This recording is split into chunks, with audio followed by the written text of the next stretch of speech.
This one actually is one of my favorites. I don't know why. I kind of want to read this one, though. It's called Where Are the Children? And no, it's not perverted either. That's not what I thought.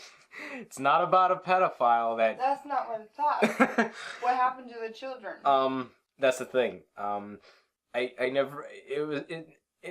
This one's never really about children in general. So, yeah. It's just a story that I wrote that I just titled with one of the sentences.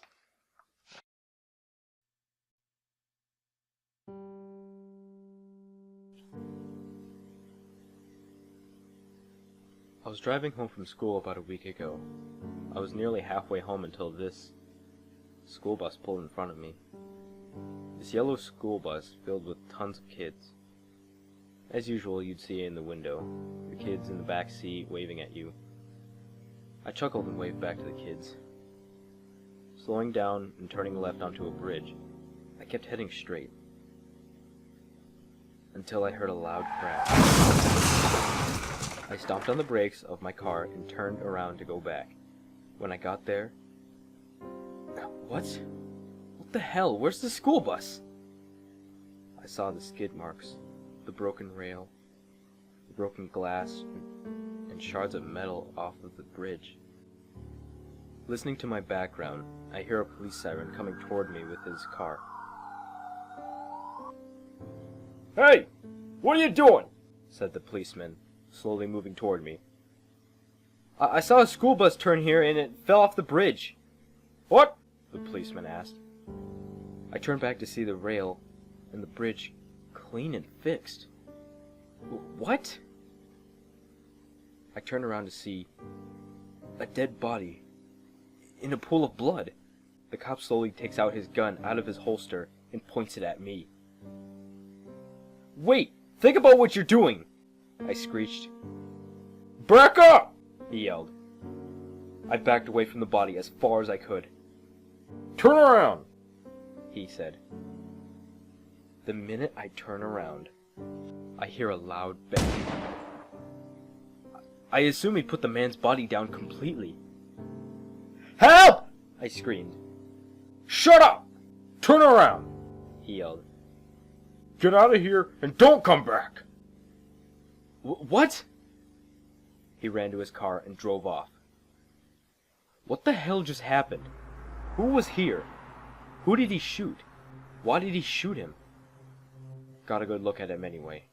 White, bald, green-eyed psychopath. Shaved face with a down look of his mouth. Average height, not so muscular. But when all you're left with is questions, you have no choice but to go with your gut. My gut was telling me to take a look at the poor man's body.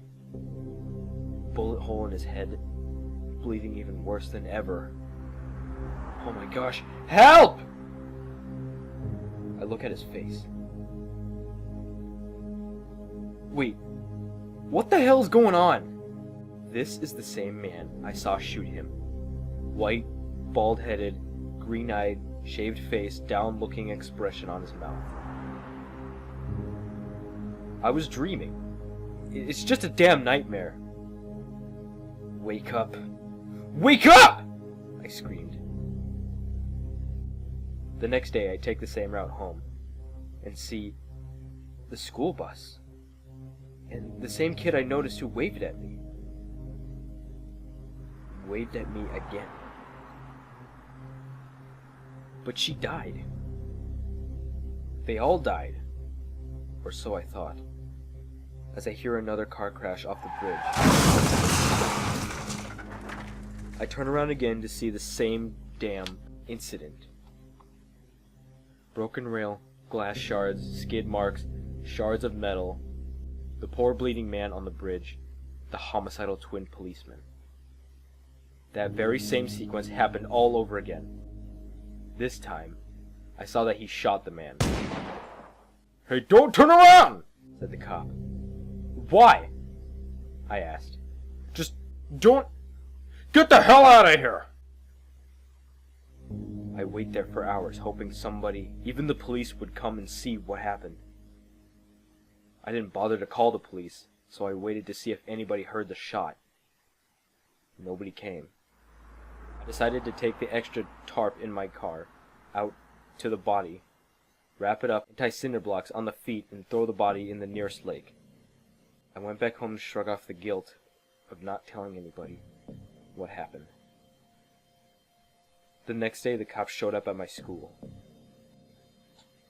"May I have your attention, please, students?"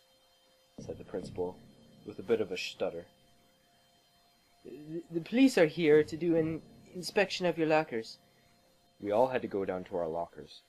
When the police got to my locker, my hand starts to shake.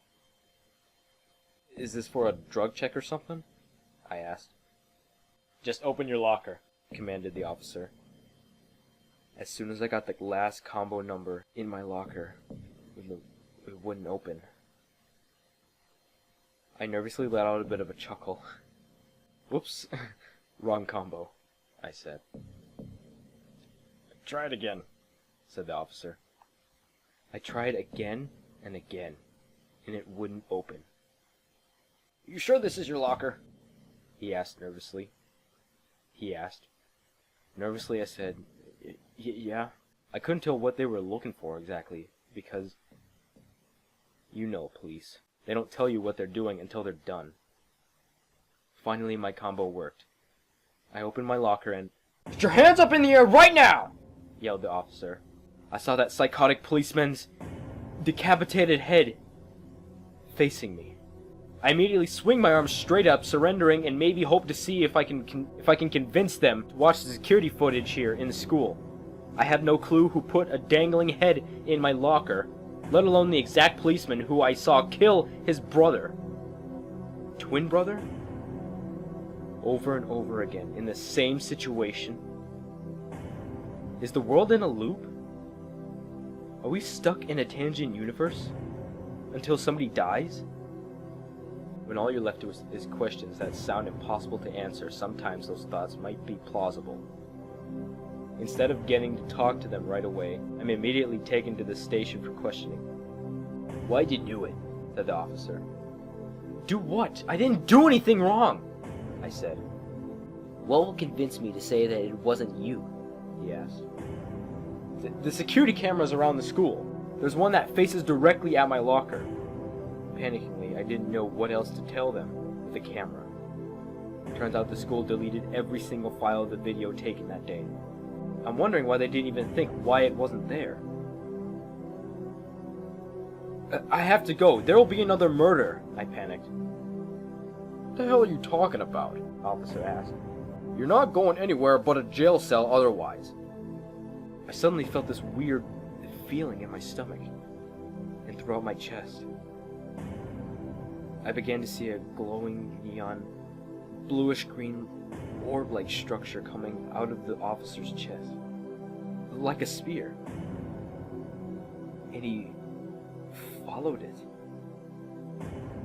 Or was it guiding him? Suddenly I remember the conversation I had with a good friend of mine about time travel. He said something about if metal or liquid comes to our universe from nowhere, the person nearest to that object becomes the living receiver. There are other people involved with him, or family members, known as the manipulated. There are two different types of manipulated. The manipulated living are the closest people he knows, while there are the manipulated dead, who the receiver is getting to know while in the alternate universe. These people will obviously die, and only the receiver can destroy the alternate universe and control it in his own way. Sometimes there will be coincidences, circumstances, and unexplainable events to happen to the universe. If the receiver doesn't restore the universe in time, the world will end. That's why I couldn't see the bus when it crashed. That's why the cop keeps dying. And that's why I'm hallucinating every day since that day. I have to kill that cop. I have to kill him to restore the world. Then I hear a soft whisper in my ear.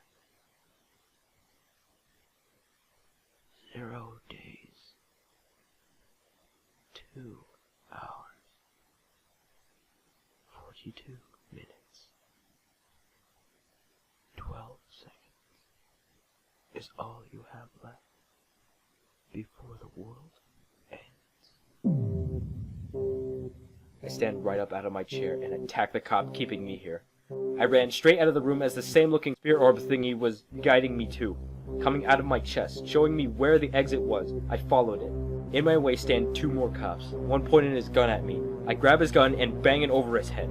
The other cop rushes me too by kicking him straight in the gut and immediately sprint out of the exit. I wait there at the bus's crash site for the last time. I hide the gun in my back pocket. 2 hours later shows the bus coming my way. Now I'm finally getting to know how the bus first crashed. I look at the driver and he's shot in the neck. I didn't hear anything. I didn't hear anything shoot him, but I didn't care right now. All I cared about was ending this nightmare universe right now. The driver opened the doors to the bus and jumped out of the bus. I saw the bus break straight through the road railing and the bus itself falling off the bridge. The noticeable siren from the distance came toward me, and out emerged the cop. Hey! What are you doing? I'm here for a reason, sir, I said. And what reason is that? Said the cop while reaching for his gun. To end this, I yelled. Turn around and get your hands in the air, now! I stick my hands in the air and turn towards the bridge. He takes out his handcuffs and cuffs me. Wait, what are you doing? Aren't you gonna kill that guy?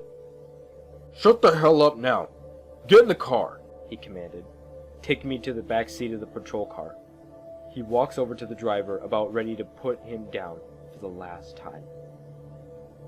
I see some kind of black hole in the distance. I can't even imagine what people are thinking right now, because I'm worried for the driver's sake.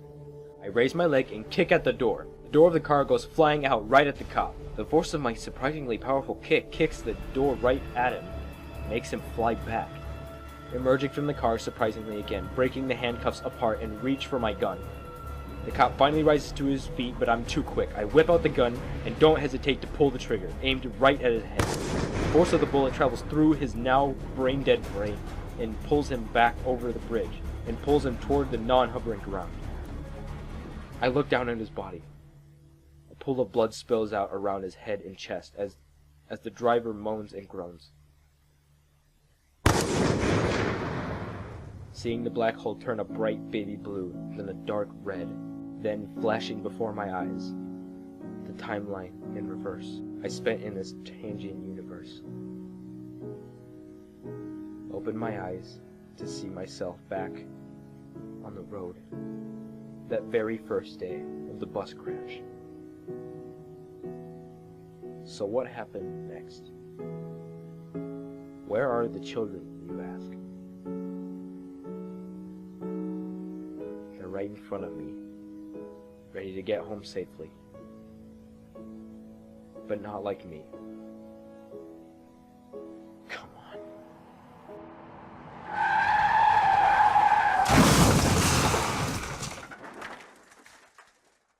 This just in. A young man, about 17 years of age, was in an accident today, about 3:42 p.m.